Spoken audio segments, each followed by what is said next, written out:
Antoine Lévy, sénateur du groupe Union centriste, et vous avez 4 minutes, chers collègues.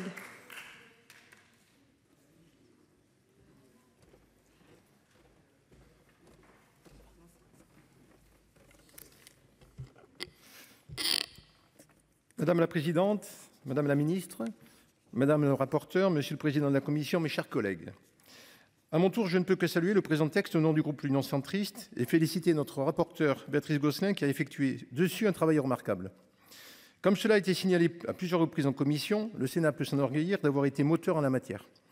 Le Sénat, et vous me le permettrez mes chers collègues, ce petit mot d'autosatisfaction, en particulier le groupe de l'Union centriste, puisqu'on doit à Nicolas About le premier texte de loi de restitution des restes humains, à savoir la loi du 6 mars 2002 restituant la fameuse Vénus Hottentote à l'Afrique du Sud. S'inscrivant dans la lignée, Catherine Morin-Desailly a été à l'origine de la loi du 18 mai 2010 visant à autoriser la restitution par la France des têtes maories à la Nouvelle-Zélande. En ce qui concerne plus précisément les restitutions de biens culturels ayant fait l'objet de spoliations de nature antisémite dans le contexte du nazisme, Corinne Bouchoux, cela a été dit, avait initié le débat en 2013. Nous sommes en 2023. Il aura fallu 10 ans pour qu'un gouvernement se saisisse pleinement du sujet. Pourquoi avoir tant attendu, s'interrogeront les esprits les plus critiques. Mieux vaut tard, diront les autres. Certes, il y a bien eu la loi du 21 février 2022, par laquelle la France a restitué 14 œuvres de collection nationale et une œuvre de collection municipale spoliée ou acquise dans des conditions troubles. Grâce à cette loi, les œuvres en question ont été rendues aux ayants droit de leurs propriétaires, victimes de persécutions antisémites.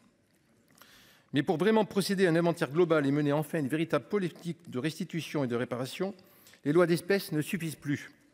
On le sait depuis longtemps, un cadre global s'impose. C'est justement ce que propose le présent texte. Nous ne pouvons que nous en féliciter, d'autant plus que le dispositif qu'il met en œuvre est pertinent. Je ne reviendrai pas longuement dessus. Il permet aux détenteurs des biens restituables d'avoir l'initiative de la restitution, alors que jusque-là, une telle restitution ne pouvait avoir lieu que sur l'initiative des ayants droit. Il soumet la sortie des collections à l'avis préalable de la Commission pour l'indemnisation des victimes de spoliation, la CIVS. Nous souscrivons à l'analyse de notre rapporteur, selon laquelle le caractère simple de l'avis ne vide pas ipso facto le dispositif de sa substance. On peut imaginer que la plupart du temps, l'avis de la CIVS sera suivi. Mais dans la suite de nos travaux, il nous faudra tout de même trancher la question de savoir ce qui se passera lorsqu'il ne le sera pas. Enfin, nous sommes satisfaits de la flexibilité du texte. Il permet en effet que les différentes options pour compenser la spoliation, autres que la restitution pure et simple, puissent être discutées entre la collectivité et la personne qui a été spoliée ou ses héritiers. Si par rapport aux lois d'espèces ce cadre est général, il n'en demeure pas moins spécifiquement établi pour les spoliations antisémites. Fallait-il un cadre plus global qui englobe toutes les restitutions? Notre premier mouvement allait plutôt dans ce sens.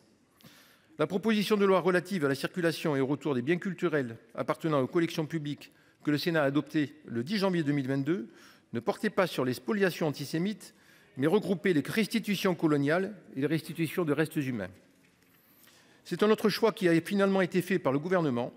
Le présent projet de loi est le premier d'un train de 3 textes qui nous seront successivement présentés. Celui-ci donc pour les spoliations antisémites, une nouvelle proposition de loi de Catherine Morin-Desailly sur la restitution des restes humains et un projet de loi consacré aux restitutions coloniales, pourquoi pas? Nous comprenons l'intérêt mémoriel et politique de ce choix. Il s'agit d'éviter tout amalgame et de rendre son importance et sa singularité à chacune des situations.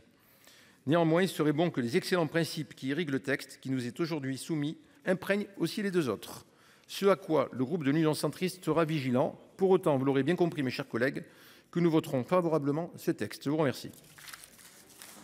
Merci, chers collègues.